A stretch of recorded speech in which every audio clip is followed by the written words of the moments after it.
আজ পৌষ পার্বণের প্রথম দিন। তো আমি এখানে জেঠিমণির সাথে পৌষ ঘেরা যেটা বলে আর কি, পৌষ ঘিরতে হয়, সেটা করছি। এই আমাদের পৌষের প্রথম লক্ষ্মী পুজো আজকে হয়েছে বাড়িতে। জেঠিমণি একাই সব কিছু করে, তো একটু শাঁখ বাজিয়ে একটু সাঁত দেওয়া, গল্প করা, এই আর কি। তো এই যে এইগুলো বানাতে হয়, আমি এগুলো নাম জানি না। তো আমাদের বিয়ের আগে আমাদের বাপের বাড়িতে এসব নেই। বাপের বাড়িতে মাকে দেখতাম ছাদের মধ্যে দুটো পোষ দুটো পুতুলের মতো আঁকতো, আগে তো সেটাই জানতাম।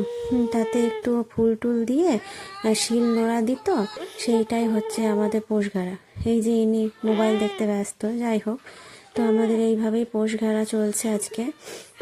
তো পরবর্তীতে আমি করব, তো সেই জন্য জেঠিমণির পেছন পেছন সব শিখে নিচ্ছি। দিদি ভাই, তুমিও একটু শিখে নিও, যদি কোনো দিন সুযোগ হয় তোমাকেও করতে হবে, যেহেতু আমরা দুজনেই বাড়ির বউ।